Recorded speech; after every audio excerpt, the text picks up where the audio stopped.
the topic of Unit 2 in Financial Management, Capital Budgeting. Already first unit lo manam investment decisions lo తీసుకున్నాం కదా. So అదే capital budgeting లో మనం నేర్చుకుంటాము. Investment decision, long term investment decision ఏదైతే ఉందో అదే క్యాపిటల్ బడ్జెటింగ్ అనమాట.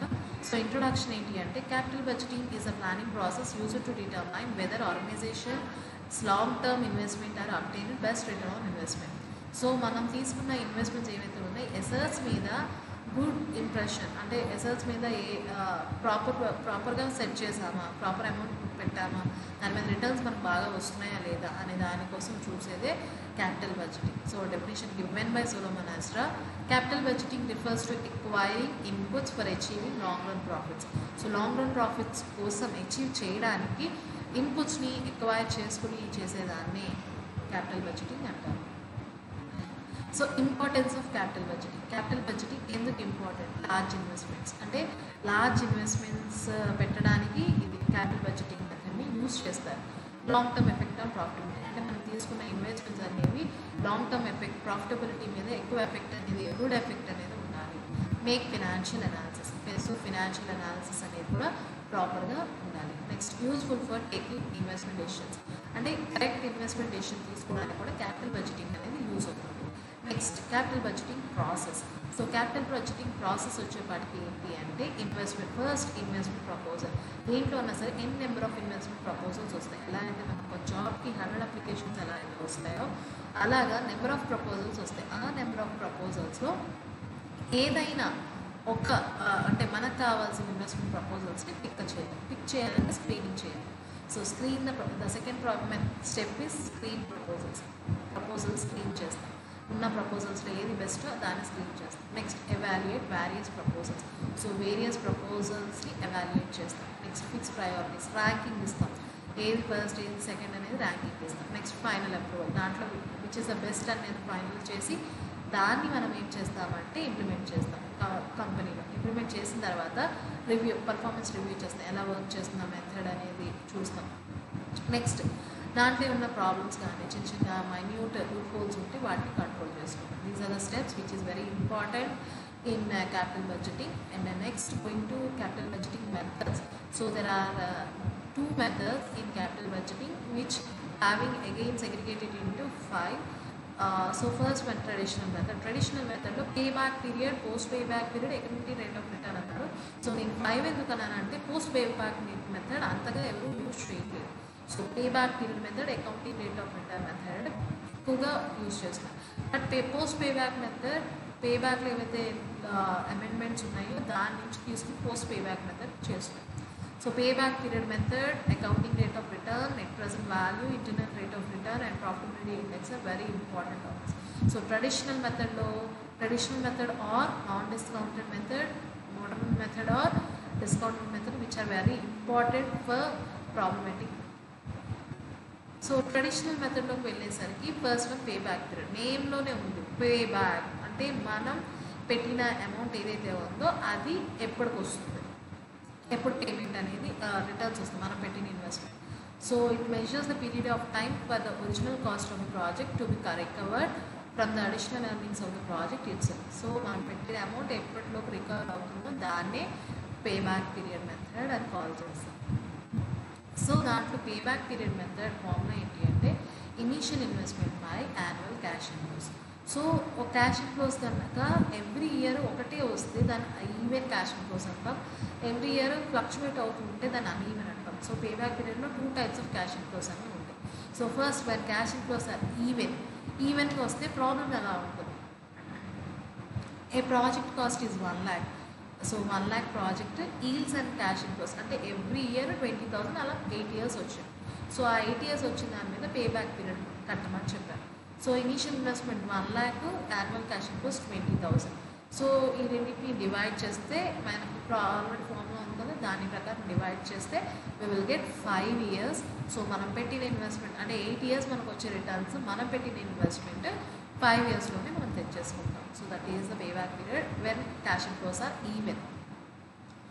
అన్ఈవెన్గా వస్తే, సో అన్ఈవెన్గా వచ్చినాయి 5 years మన క్యాష్ ఇన్ఫ్లోస్ తీసుకుని దాన్ని క్యుములేటివ్ చేస్తే మనకు ఆ క్యుములేటివ్లో ఎక్కడైతే మనకు అమౌంట్ మన ఇనీషియల్ ఇన్వెస్ట్మెంట్ వస్తుందో దాన్నే పే బ్యాక్ పీరియడ్ అంటారు. So some going to the sum the cost of the capital is 50,000, expected life 5 years, cash inflows of the next 5 years. అంటే క్యాష్ ఇన్ఫ్లోస్ ఎవ్రీ ఇయర్ మారిపోయి ఎక్కడ ఒకటి రాదు.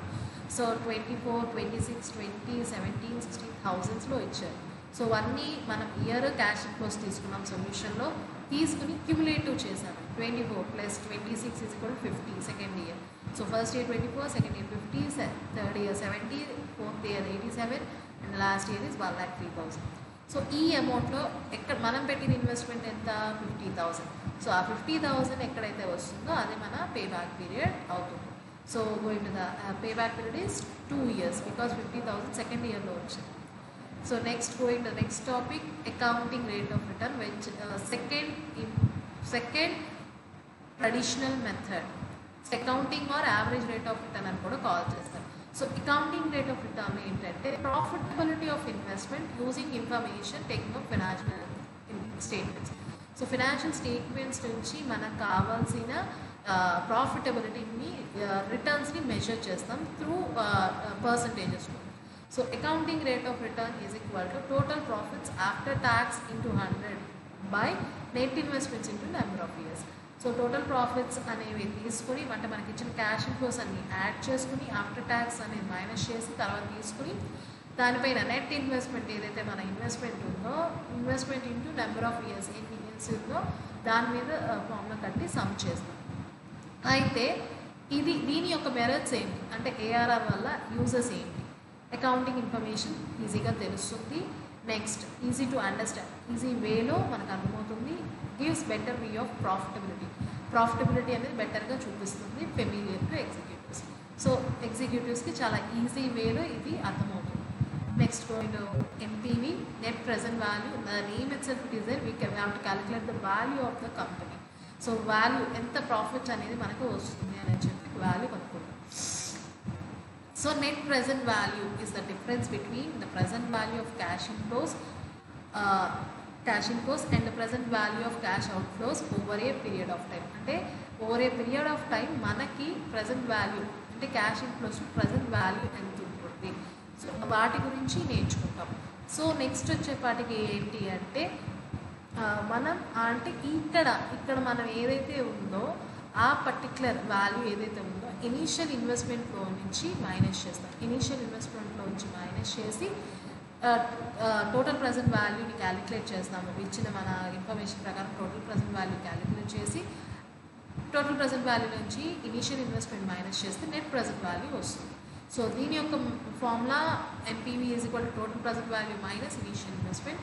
So merits వచ్చేపాటికి ఏంటి అంటే so here total merits of NPV వచ్చేపాటికి ఏంటి అంటే it recognise time value of money. So time value of money అనేది రికగ్నైజ్ అవుతుంది, అంటే టైం వాల్యూ ఆఫ్ మనీ అనేది తెలుస్తుంది.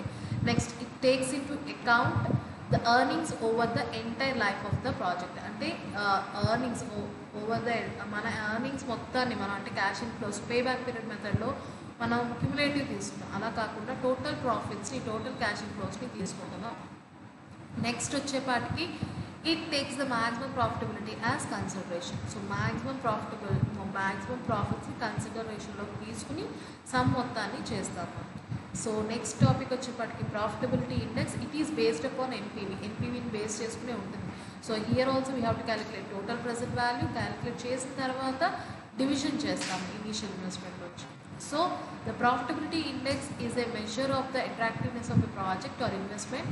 It is calculated by dividing the అంటే ఇట్ ఈస్ ప్రాఫిటబిలిటీ ఇండెక్స్ అంటే మనం measure the attractiveness of project or investment యొక్క attractiveness కానీ అంటే దాని పర్ఫార్మెన్స్ని ఇక్కడ మెజర్ చేస్తాం. It is calculated by dividing the present value of future expected cash inflows by initial investment amount in the project. So formula అక్కడ చూస్తే మనకు తెలుస్తుంది. Pi is equal to total present value minus by initial investment.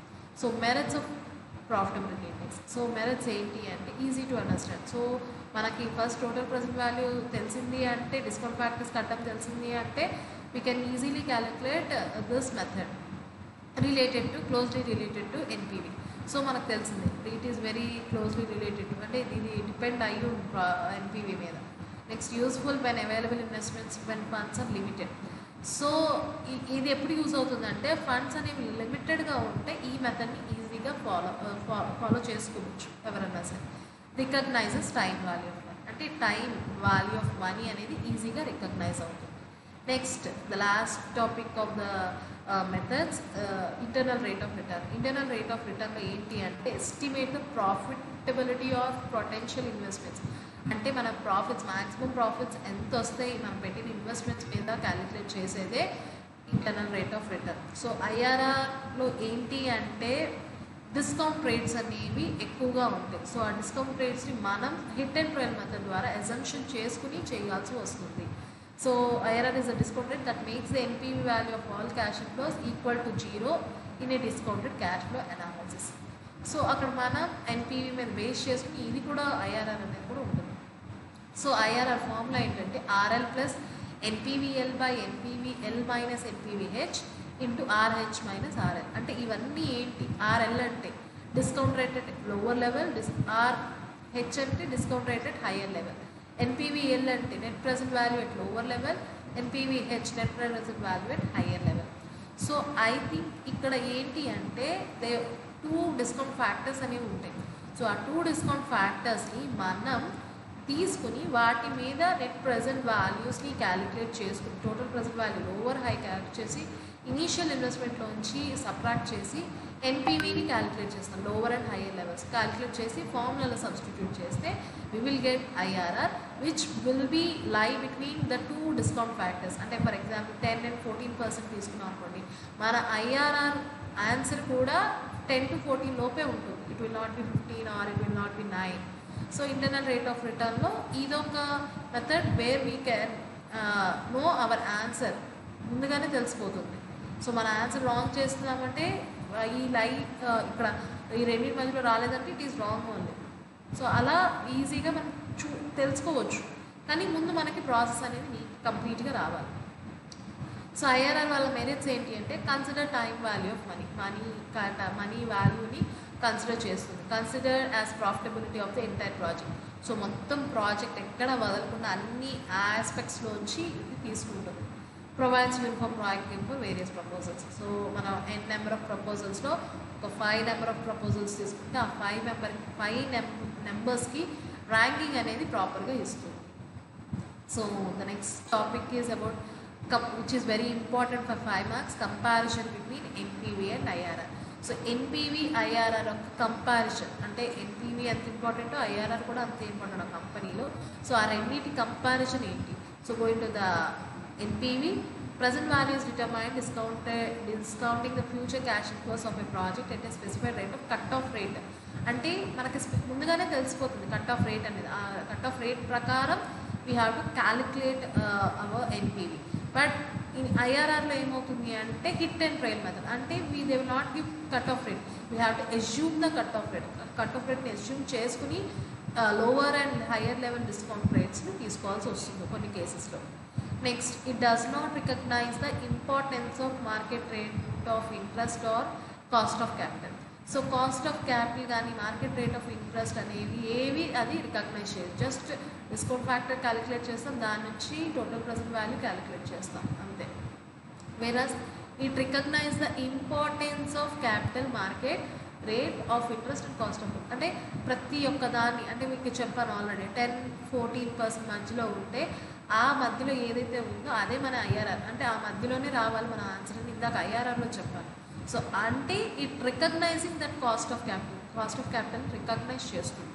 Next comparison, a proposal is accepted if the NPV is positive. So NPV పాజిటివ్గా ఉంటే proposal అనేది accept చేస్తాం. Whereas ఇక్కడ a proposal is accepted if the IRR is having higher cut off rate. So higher cut off rate ఏదైతే ఇస్తుందో దాన్ని మనం ఇక్కడ ఆ ప్రపోజల్ మనం యాక్సెప్ట్ చేస్తాం. So this is about the comparison between NPV and IRR, and these are the topics which are very important in capital budgeting. Thank you.